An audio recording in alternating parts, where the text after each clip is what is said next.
Bapak,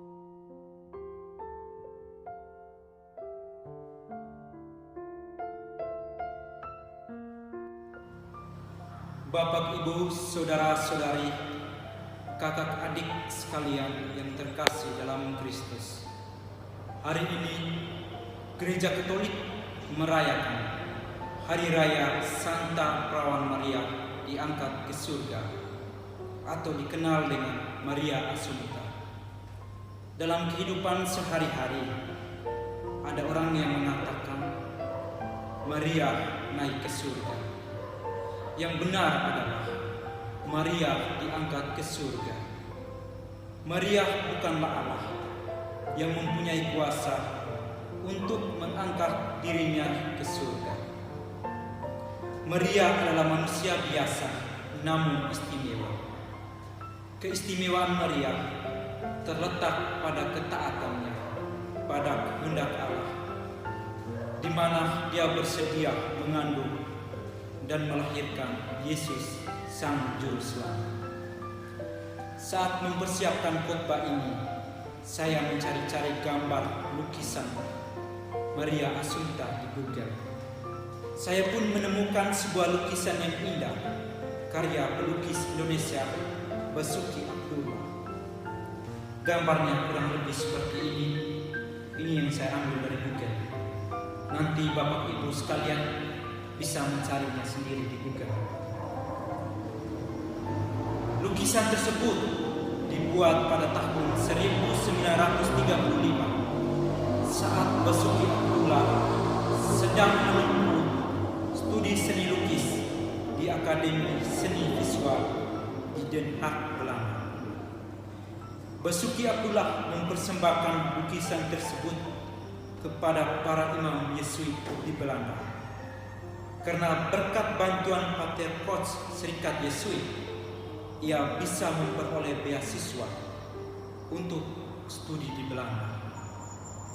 Saat ini, lukisan tersebut disimpan di komunitas Aqua Viva, yakni sebuah komunitas yang diperuntukkan untuk para imam Yesuit dan para bruder Yesuit yang sudah lanjut usia.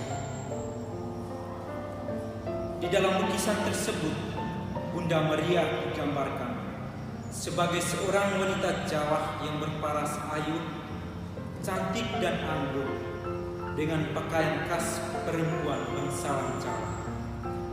Bunda Maria tampak melayang di atas Gunung Merapi dan Gunung Merbabu, dua gunung yang sangat terkenal di daerah Jawa Tengah dan di daerah istimewa Yogyakarta.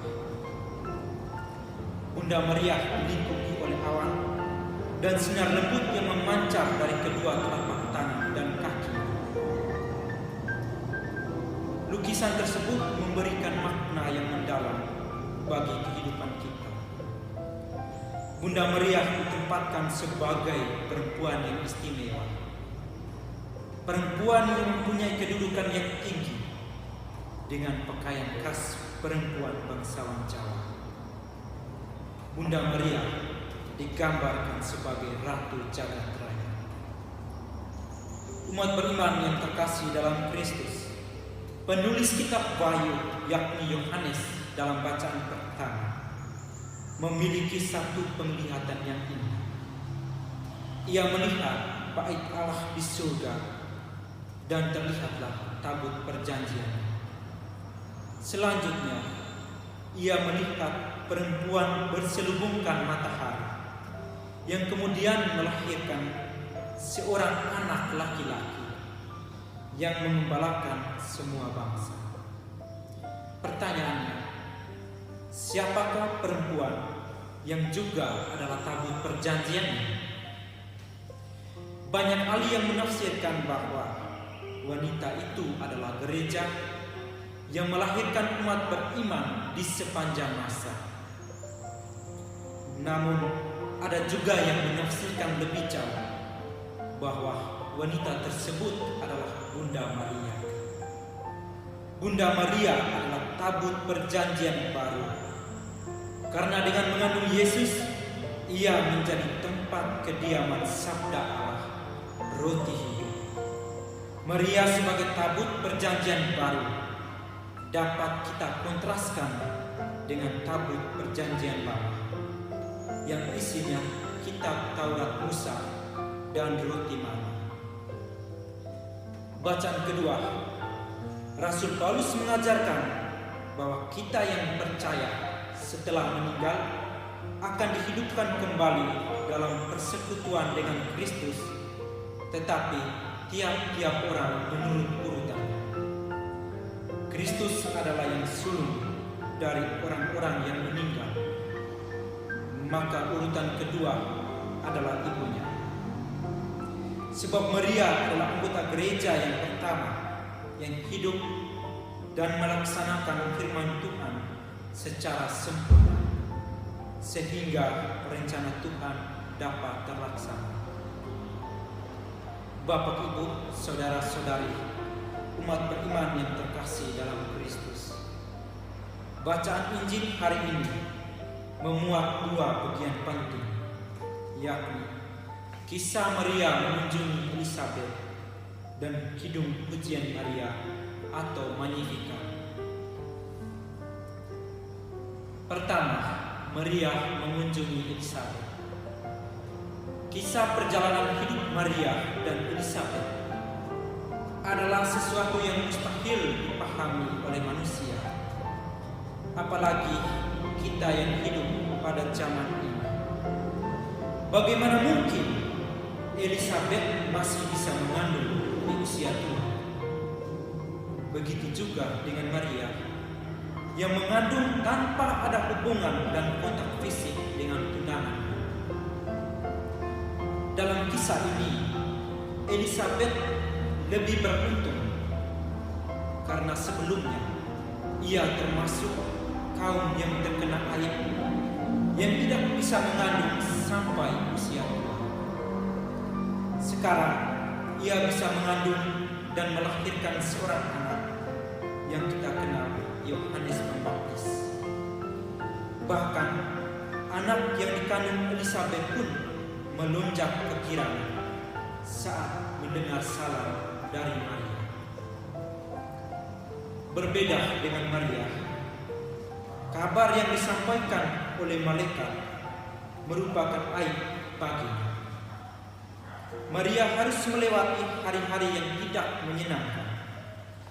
Ia terus memikirkan bagaimana menjelaskan keadaan dirinya kepada Yusuf tunangan. Bisa dibayangkan kalau seorang gadis tiba-tiba hamil tanpa diketahui asal-usulnya. Pasti ini menjadi aib bagi gadis tersebut dan bagi seluruh keluarga besar. Hal serupa juga sudah dialami Maria, apalagi di Israel pada zaman itu. Seorang gadis yang kedapatan hamil sebelum menikah atau seorang perempuan yang berbuat zina akan dihukum mati dengan cara dirajam. Namun, karena kepercayaan dan ketaatan pada kehendak Allah, Maria membiarkan Roh Kudus bekerja dalam dirinya. Bagian kedua dari Injil adalah kidung pujian Maria. Bagi Bunda Maria, peristiwa yang dialami dirinya dan Elisabet merupakan alasan untuk bersyukur atas segala perbuatan Allah. Pujian Maria adalah pujian atas karya besar Allah yang terlaksana dalam sejarah kehidupan umat manusia.